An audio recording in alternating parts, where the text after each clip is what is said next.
bienvenue dans l'émission Parole de Femmes. Cette semaine, nous nous adressons particulièrement aux nouveaux mariés parce que, comme je l'ai dit depuis le début de la semaine, nous voulons vous encourager à construire votre mariage pour pouvoir le réussir. Et les premières années peuvent parfois être surprenantes, mais ce sont aussi des années qui sont capitales, qui sont importantes et c'est le moment de faire des bons choix, c'est le moment de prendre les bonnes décisions pour pouvoir construire de la bonne façon. Et aujourd'hui, nous allons parler du passé parce que nous arrivons dans un couple, nous arrivons dans un mariage avec tout notre passé, que ce soit notre enfance, notre éducation, peut-être aussi d'autres relations amoureuses qu'on a pu avoir avant. Et on arrive avec tout ça et quelquefois le mariage va venir mettre en avant certaines choses qui n'ont pas toujours été réglées ou qui nous ont influencés, impactés et qui peuvent avoir malheureusement une mauvaise influence aujourd'hui dans notre mariage. Et nous voulons nous débarrasser de toutes ces formes de blessures, de racines qui nous empêchent finalement de nous épanouir dans notre mariage.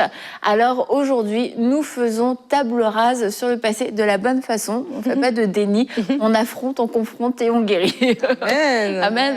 Très bien. Oui, c'est vrai, tu as raison. C'est vrai quand on arrive dans le couple, souvent, on arrive avec tout notre bagage, comme tu as dit, à tous les niveaux, que ce soit relationnel ou notre éducation. Voilà, on n'a pas une famille parfaite, on n'a pas des parents parfaits, on n'est pas parfait. Donc forcément, ça crée des des blessures, des séquelles et tout ça. Et d'ailleurs, moi, c'est vrai que dans ma pensée, je me dirais, ça pourrait être même bon qu'on rentre dans le mariage en ayant fait une thérapie chrétienne. Parce que ça permettrait comme ça un peu de débroussailler un peu toutes les petites choses qui peuvent arriver dans le mariage finalement, que déjà il y a besoin d'un ajustement parce qu'on est différent, mais au moins permettre de faire un petit balayage des choses du passé qui peuvent venir affecter le couple.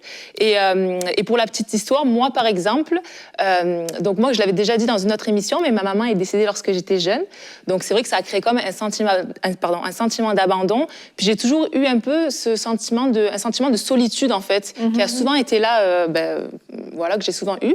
Et c'est vrai qu'une fois que je me suis mariée, du coup j'avais quand même des attentes par rapport à Sam, dans le sens où je voulais toujours je voulais pas toujours être avec lui, mais j'aimais qu'on passe beaucoup de temps ensemble, ce qui est normal, mais moi, voilà, j'aimais beaucoup dans sa présence.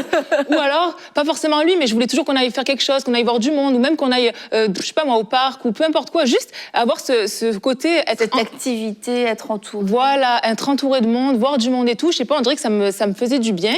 Et en fait, sur le long terme, donc Sam, un bon mari, c'est vrai qu'au début, tu vois, il va le faire, il est gentil, il m'aime, donc forcément, il est là pour moi. Mais c'est épuisé. Mais finalement, on paye un appart, est-ce qu'on peut le rentabiliser? Mais c'est ça, finalement, sur le long terme, c'est comme, ma femme, je t'aime beaucoup, mais quand même, parce que voilà. Et en fait, moi, ce qui m'a aussi beaucoup interpellée, c'est lorsque j'ai vu que même ma fille, qui maintenant elle a 7 ans, là, mais qui commençait à avoir du mal à apprécier d'être à la maison, toujours ce besoin de sortir, tout ça. Et c'est là que je me suis dit, oula, oui, il y a vraiment une répercussion finalement sur moi que j'amène dans ma famille. Et en fait, des fois, c'est juste des petites choses comme ça qui finalement, c'est pas non plus la fin du monde, mais qui sur le long terme auraient pu, si moi je m'en étais pas rendu compte, apporter des petites tensions, même des disputes ou des conflits, et même pour ma fille finalement, ne pas l'aider d'apprécier le temps à la maison ou autre. Donc voilà, vraiment être important de prendre du recul des fois, de s'analyser et de réaliser qu'il y a peut-être des choses qui viennent du passé et analyser tout ça pour pas le laisser avoir un mauvais impact dans notre mariage. Quand on parle de la vie chrétienne, on dit souvent que, comme ça dit dans 2 Corinthiens 5,17, que les choses anciennes sont passées, voici toutes choses sont devenues nouvelles. Et on va dire que voilà, on est cette nouvelle créature en Christ, mais que notre âme, elle a encore des choses qu'elle avait accumulées, et cette âme doit être rééduquée avec la pensée de Dieu.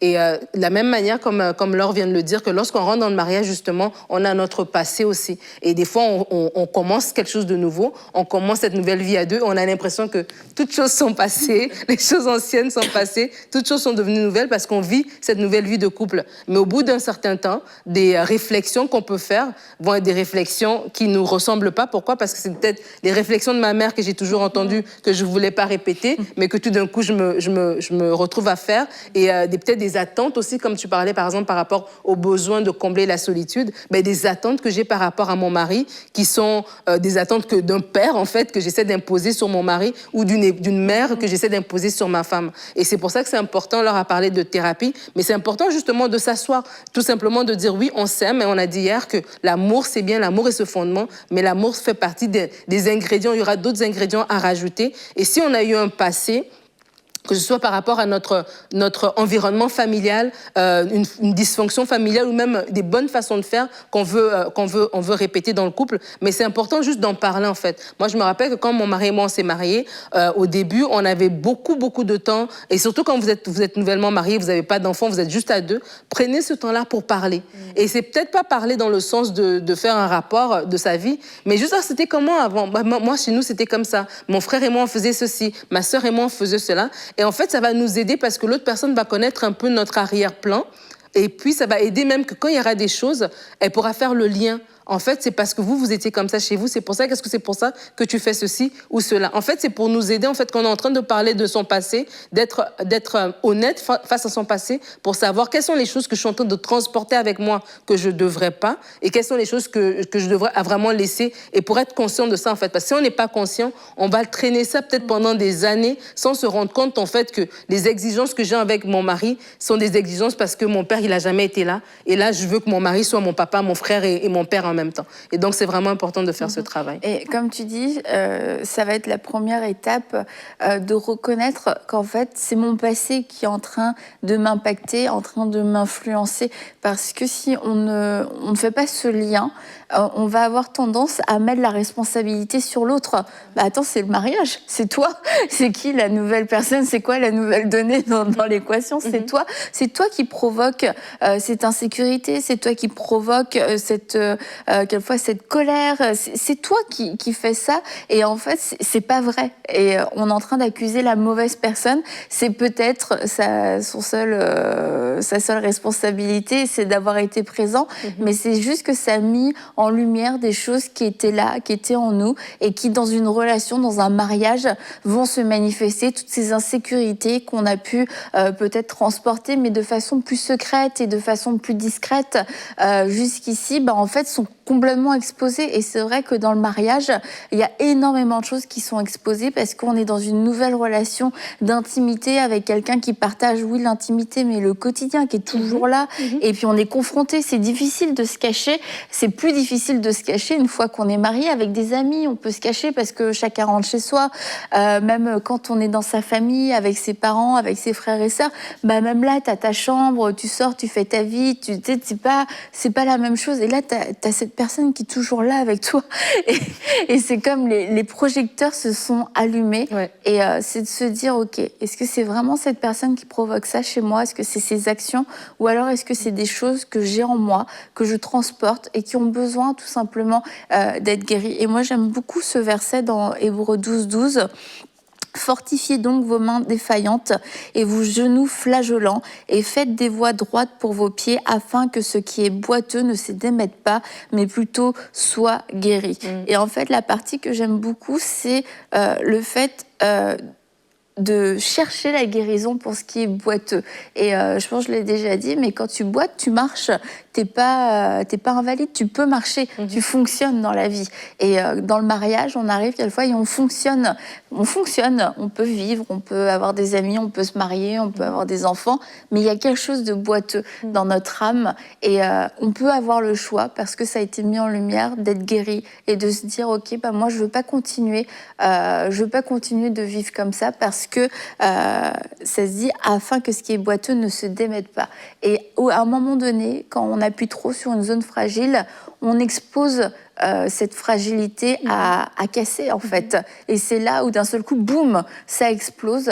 Et c'est pour ça, je vous encourage à saisir ce que le Saint-Esprit veut faire, là où il a mis la lumière, à choisir de ne pas vous cacher, de ne pas dissimuler, de ne pas accuser, mais de vous dire, c'est le moment pour moi de guérir. Le mariage a mis en lumière certaines choses, et c'est pas le mariage qui est le problème, c'est ce que je transporte. Et quand Dieu met des choses en lumière, c'est pas pour nous dire à quel point point on est nul, à quel point on est fichu, c'est pour nous dire, regarde, c'est pour ça que tu boites, mais ça, on peut le guérir ensemble si tu veux. Et c'est pour ça, alors, tu disais, chacun aurait besoin de faire une thérapie. Bon, quand on dit thérapie, comprenez que c'est... la relation d'aide. Ouais, c'est la relation d'aide, et c'est de pouvoir le faire aussi avec le Saint-Esprit. On l'a déjà dit plusieurs fois. C'est vraiment avec le Saint-Esprit, parce que sinon, on va aller fouiller dans des trucs et des machins, puis on va perdre sa vie à essayer de se rappeler de sa vie. Mais c'est de travailler avec le Saint-Esprit pour qu'il puisse justement nous montrer ces choses qui sont fragiles, qui sont boiteux et qui ont besoin de guérison. Et tu avais fait une pensée sur Bonjour chez vous, puis tu avais dit que les regrets nous font idéaliser notre passé, maudire notre présent, mépriser notre présent et maudire notre avenir. Regarde comment tu me regardes. T'es drôle. Genre, si tu me citais bien. Ma citation est correcte. Mais c'était une super pensée en fait que tu avais fait par rapport à Naomi.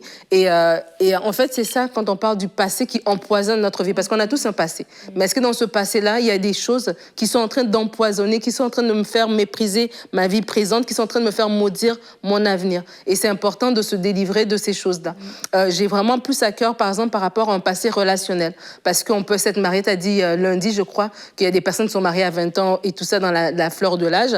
D'autres se sont mariées peut-être plus tard et peut-être qu'on est rentré avec des blessures, des choses qu'on avait, des relations qu'on pensait que c'était la bonne, puis ça n'a pas été le cas. Et là, bon, on rentre dans cette nouvelle relation, gloire à Dieu, ce nouveau mariage.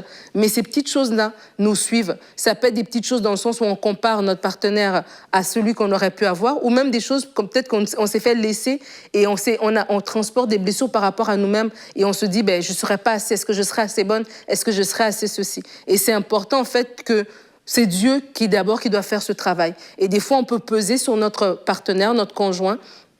Il peut essayer de nous aider lui aussi, mais c'est un homme qui est limité aussi dans sa compréhension des choses. Et ça vient mettre du stress dans le couple. Ça vient peser sur le couple. Il peut vouloir faire, puis à un moment donné, lui aussi se fatigue et ça pèse sur le couple. Et tu te dis, il m'aime pas. C'est pas qu'il t'aime pas, mais c'est que la tâche est trop lourde pour lui. C'est juste le Saint-Esprit qui peut le faire. Et vraiment aussi encourager les personnes à se tourner vers Dieu. Et c'est vraiment ça, notre encouragement pour vous. Si vous vous reconnaissez, que dans les situations que vous vivez, peut-être une réaction, mais une réaction qui est tellement démesurée que la personne vous dit, mais ok, oui, je suis arrivée 5 minutes en retard, est-ce que c'est vraiment la fin du monde? Mais ta réaction, toi-même, tu sens que c'est plus fort que toi, mais toi-même, tu comprends pas comment ma réaction est si démesurée. Je suis une femme qui est raisonnable, mais pourquoi ma réaction est comme ça? Annabelle l'a dit, c'est peut-être justement des choses, en fait, qui sont dans ton cœur, qui doivent être résolues. Et vraiment, ma prière, c'est que tu prennes ce temps avec Dieu, que Dieu puisse te rassurer que tu es une bonne épouse, que ce mariage va durer, que ce mariage n'est pas le mariage de tes parents, ce mariage n'est pas la réflexion de tes relations passées, de ce qu'on t'a dit dans ton passé. Aujourd'hui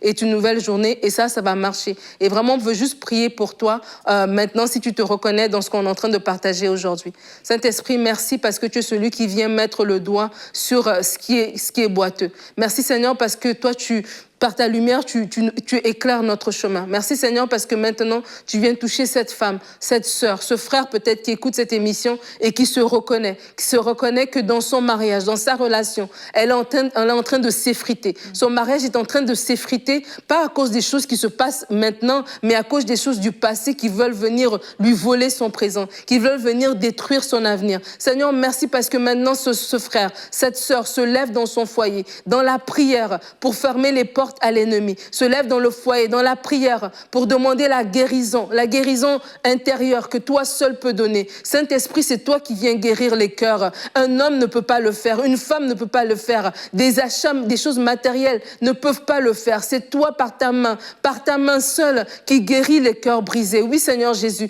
tu guéris les cœurs brisés. Merci maintenant parce que tu te promènes dans le foyer, dans le cœur de cette femme, dans le cœur de cet homme, pour venir guérir ce qui était blessé par les paroles des parents, blessé par les paroles d'un ex-conjoint, d'une ex-conjointe, blessé par les situations du passé. Merci maintenant parce que tu fais toutes choses nouvelles. Et ce foyer, alors qu'ils vont prier, alors qu'ils vont se mettre en accord pour demander ton assistante, pour demander ton aide et ton soutien, ils vont prendre un nouveau départ et que réellement leur couple va être maintenant fondé sur toi, non fondé sur leur logique, non fondé sur leur désir eux-mêmes d'échapper au passé, mais fondé sur toi qui est la la fondation solide par excellence. Merci Seigneur pour l'œuvre de restauration que tu fais dans le cœur de mon frère et de ma sœur. Amen. Amen. Ouais, moi, dans le même état d'esprit de ce que tu disais aussi, je voulais aussi venir sur le... Des fois, c'est au niveau des relations, mais peut-être qu'aussi, il y a des personnes qui ont comme un péché dans leur vie ou quelque chose qu'ils gardent en secret et vraiment, ça les empoisonne et puis ça les ronge à l'intérieur, puis ils n'arrivent pas à être vrais, à vivre leur mariage comme il faut parce que voilà, il y a ça ou une mauvaise habitude ou peu importe quoi qui les retient. Puis j'avais vraiment le verset dans Jacques 1,16 qui dit « Alors reconnaissez vos péchés les uns devant les autres, priez les uns pour les autres afin d'être guéris. La prière d'un homme juste est très puissante. » Et de vraiment vous encourager. N'hésitez pas à parler, à communiquer, à exposer ce qui vous retient. L'ennemi veut juste que vous soyez isolés dans votre péché, que vous soyez isolés dans ce qui vraiment vient vous détruire à l'intérieur, mais vraiment que vous puissiez être libérés, puis exposer à votre femme ou votre mari ce qui vous affecte. Et puis ça dit ensuite de prier ensemble pour vraiment pouvoir donc mettre en lumière, en faire reconnaître, exposer et ensuite prier pour que vraiment Dieu puisse agir et que vraiment il puisse avoir une guérison dans ce que vous vivez. Voilà. C'est ça, pour ne laisser aucune place à ce qui est caché, parce que tout ce qui est caché, c'est le terrain de l'ennemi, en fait. Et c'est là où il vient nous attaquer. Et après, on a des réactions qui sont complètement, tu disais, soit disproportionnées, ou qui sortent de nulle part, mais parce qu'il y a eu tout un travail derrière qui a été fait justement dans les ténèbres, où on a été travaillé, on a été malmené, et puis finalement, on arrive devant notre mari et on est déjà épuisé, on est déjà blessé. Il dit une phrase, un mot, et là, bam, ça explose. Et c'est vraiment parce qu'on a laissé l'ennemi jouer avec nous et puis nous manipuler et nous faire croire au final que c'est notre mari le coupable. Et là, on est vraiment dans un plan de l'ennemi pour diviser. Et tu le disais, Laure, hier, on est dans la même équipe, en fait. On est dans la même équipe. Quelquefois, on ne se comprend pas bien dans la même équipe, mais c'est de regarder la personne en face de vous et de vous dire « Non, ça, c'est mon partenaire. Il est avec moi. On est des alliés. Alors, je ne vais pas me faire avoir. Je ne vais pas me tromper d'ennemi. Je ne vais pas me faire avoir comme une bleue. C'est terminé. Le diable a été démasqué. Donc, maintenant, vous pouvez regarder votre mari comme étant votre allié. » Et Nadine, nous avons notre première question de la semaine. Hein. Ouais, oui. C'est ça, on n'en a pas fait cette semaine encore. Allô les filles, et alors est-ce que je vous le dis? Allez, je vous le dis, vous pouvez envoyer vos questions par vidéo à allolesfilles@emcitv.com. N'hésitez pas à nous envoyer vos petites vidéos filmées très simplement et qui pourront être diffusées dans l'émission et auxquelles ça nous fera très plaisir de pouvoir répondre. Donc Nadine, tu as une question, je te laisse du coup la poser. D'accord. C'est Sybille qui pose la question, est-ce que mon mari doit connaître absolument tout mon passé? Donc, grosse question. Bon. Bonjour Sybille, merci pour ta question. En fait, on est en train de parler d'être délivré du passé qui empoisonne ton mariage. Et tu poses la question, est-ce que ton mari doit connaître tout de ton passé? La première chose que j'aimerais déjà établir, c'est que lorsqu'on se marie, c'est vraiment important de développer la transparence. C'est important de valoriser la transparence. On a parlé que la maison qui tient, la Bible le dit, la maison qui tient fort, c'est la maison qui est basée sur le roc, qui est Jésus-Christ. Celle qui est basée sur le sable, elle peut être très jolie, elle peut paraître très bien. Elle peut ne même pas tomber pendant des années, mais c'est le jour de la tempête qui révèle la solidité de la maison. Et vraiment, peut-être des mariages qui sont basés sur le mensonge ou bien sur la cachotterie, peut-être pendant des années, ça semble bien, tu te dis, je parle pas de certaines choses, je garde certaines choses pour moi, et ça semble bien pendant un certain temps, mais lorsqu'une tempête se révèle, c'est là maintenant qu'on vient voir en fait que c'était du sable, ce n'était pas le bon fondement. On a fait une série il y a pas longtemps sur la vérité, qui est un style de vie, et Dieu aime la vérité. Dieu siège dans la vérité. Le mensonge, c'est le diable. Le mensonge, c'est l'ennemi. Le mensonge n'amène à rien de bon. Donc, juste de prime abord, en tant que jeune couple, cultivez la transparence. Valorisez cette transparence-là. Parlez-vous simplement. Vraiment, si le réflexe est de mentir, dis la vérité. Oh, je suis restée un peu plus tard. J'aimerais aller avec mon ami. Oh, finalement, le 100 €, j'ai fait mes cheveux. Je veux dire, dites la vérité sur les petites choses. Ça va vous aider à la dire pour des grandes choses. Et aussi, c'est important de comprendre que la confiance, va se bâtir avec les années. La confiance se bâtit et l'intimité grandit aussi dans le couple. Parce que quand on pose la question, est-ce que mon mari doit absolument tout connaître de mon passé, c'est comme si on veut dire, ben là, je vais me marier, est-ce que je viens avec un rapport en disant, ben en 92, j'étais là, en 97, j'ai fait ceci. Non, c'est que la confiance, elle va se bâtir. C'est votre mari. Vous allez avoir une intimité, vous allez échanger. Au fil du temps, vous allez vous ouvrir et parler peut-être des choses que de votre enfance, des choses pareilles, ça va venir avec le temps. Plus que vous allez être ensemble, plus que vous avez développé votre intimité. C'est pour ça que c'est important de bâtir la confiance et de valoriser la transparence. Par contre, j'aimerais dire qu'il y a des choses qui se disent dans les fréquentations. Il y a des choses qui vont se dire en amont. Si vous avez des problèmes médicaux, si vous avez des incompatibilités médicales, il y a des gens, par exemple, à cause de leur groupe sanguin, ils savent que si je suis avec telle personne, ben on a des chances d'avoir des enfants malades, etc. C'est important de le dire. C'est pas que la personne elle va fuir la relation, mais au moins on sait comment prier, on sait même comment se renseigner avant de vouloir fonder une famille, etc. Si vous avez déjà eu un enfant, même si vous avez déjà été marié, c'est des choses importantes et c'est des choses qu'il faut dire en fait. Tout ce que vous estimez qui sera un obstacle majeur, faut le dire en amont. Par contre, après ça, comme j'ai dit, il y a des choses qui vont se dévoiler avec le temps. Par exemple, un abus. Si vous avez été abusé sexuellement, c'est pas quelque chose qui se dit comme ça à la légère, à la va-vite, mais c'est avec le temps, quand vous allez parler avec votre mari, que vous allez dire ça. Des secrets de famille aussi, des choses pareilles que vous pourrez dire. Mais aussi, l'idée, comme j'ai dit, c'est de grandir en intimité. Mais par contre, je fais une petite parenthèse parce que c'est des cas que j'ai vus. C'est que si, par exemple, vous avez eu un ex-conjoint et que cette personne est encore dans votre environnement, un frère de l'église, un ami de famille, ça serait important que l'autre personne le sache, pas pour...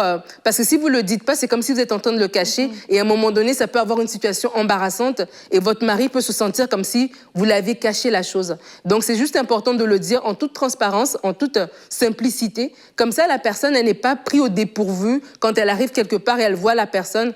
Le diable est un méchant, il va passer par quelqu'un, une mauvaise langue pour lui dire « Ah, tu sais que nanana, ah oui, je le sais déjà, ma femme me l'avait déjà dit. » Et donc, ça évite des situations embarrassantes pour rien. Mais vraiment, quand je dis de valoriser la transparence, c'est que vous-même et vous deux, vous allez prier en fait pour que la transparence fasse partie de votre ADN de couple en fait. Que vous ayez l'occasion dans votre couple de partager des choses. Parce qu'on a parlé lundi que des fois, la routine de la vie, les stress quotidiens vont voler le temps du couple et on peut se retrouver que on se lève le matin, on va travailler, on revient, on fait les courses, on mange, on dort et on n'a pas d'occasion d'échanges profonds en fait. Et lorsqu'on valorise la transparence, on va prier justement pour avoir ces occasions d'échanges, mais aussi la réceptivité de la part de l'autre, que je me sente à l'aise de lui parler. Il est réceptif à ce que je lui donne, il m'accepte tel que je suis et c'est important de se sentir accepté tel qu'on est et ça nous aide aussi à se dévoiler lorsqu'on sait que l'autre personne, c'est une personne sécuritaire, c'est un endroit sécuritaire en fait où est-ce qu'on peut parler.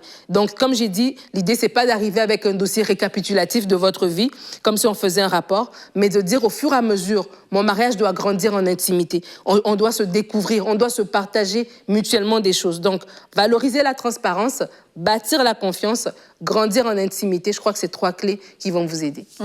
Merci Nadine. Et comment t'as dit quelque chose? Oui, c'est ça. De ne pas cacher. Et je pense que ça, c'est vraiment le point central en fait dans ce qu'on va partager, c'est de ne pas cacher. Il y a des choses, ça nous revient. On sait, ça nous revient, on les a pas oubliées, mais volontairement, on choisit de pas le dire parce que ça peut faire peur. On se dit peut-être que la personne va partir, peut-être que la personne ne va pas comprendre, ça m'apporte de la honte, au niveau des conséquences, ça va être difficile à gérer. Et en fait, c'est exactement ces choses-là qu'il faut partager, parce que ça veut dire que consciemment, on décide de ne pas les dire. Consciemment, on décide de les garder. Et après, quand ça ressort, c'est comme... tu t'en souvenais pas? Si, j'y pense tout le temps, mais c'est juste que je n'osais pas te le dire. Et en fait, je pense qu'il y a pas mal de choses, de toute façon, qui devraient être dites avant le mariage. Parce que si on décide de s'engager, c'est juste de dire à la personne, voilà avec qui tu t'engages, et voilà mon bagage. Ça veut pas dire rentrer dans tous les détails. T'as vécu un abus, c'est sûr que c'est pas forcément une bonne chose de tout raconter en détail, ce qui s'est passé, mais de dire, voilà, tu vois, moi j'ai été abusée.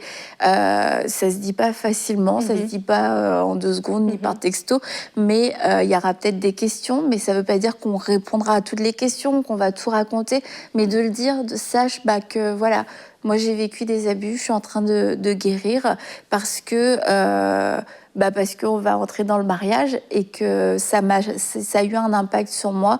Et je trouve ça juste de pouvoir le partager.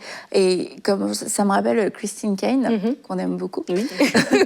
Elle disait que quand elle était, je ne sais même pas si elle était fiancée, mais en tout cas, elle sortait avec celui qui allait devenir son mari. Il lui a dit, il avait changé de plan, surprise et tout. Et puis, elle dit tout de suite, elle s'est crispée dans la voiture, elle s'est fermée. Et lui, il voyait bien qu'à chaque fois qu'il y avait un changement de plan, que c'était plus du tout la même personne. Et elle lui avait jamais dit pourquoi. Et en fait, finalement, un soir, elle a décidé de lui dire pourquoi elle était comme ça, pourquoi elle avait du mal à gérer ce genre de situation. Et elle s'est dit, c'est sûr, il va partir une fois qu'il va savoir mon passé, il va me trouver sale. Et elle dit, en fait, je crois qu'il a pleuré, puis il a dit « Je suis vraiment désolée, je suis désolée que tu aies vécu tout ça ». Et suite à ça, ils ont pu construire sur la vérité. Ils savaient par quoi elle était passée, pourquoi elle avait certaines réactions, qu'elle était en processus de guérison. Et du coup, il a pu être une aide pour elle. Et elle n'a pas eu à gérer ça toute seule, et ni du coup à gérer ses réactions qui elles-mêmes lui déplaisaient, qui étaient un obstacle dans le couple. Ils comprenaient pourquoi c'était là, mais ils s'en sont pas arrêtés là. Ils sont allés jusqu'au bout de la guérison. Donc c'est vraiment important, je pense, que de se dire on va construire sur la vérité et l'autre va mieux me comprendre aussi si je lui partage mon passé. Ah non, c'est excellent. C'est fou de se dire finalement, le long de la relation, comment on renforce en plus les liens. C'est beau de voir l'amitié. Oui, quand tu te maries au début, on parlait des petits papillons là il y a 2 jours, mais au fur et à mesure, c'est vraiment une amitié profonde qui se crée. On peut prier ensemble, on grandit individuellement. Moi, je trouve ça magnifique. Le couple, en fait, quand on arrive vraiment à prendre du recul, la richesse et la beauté de ce que Dieu fait, en fait.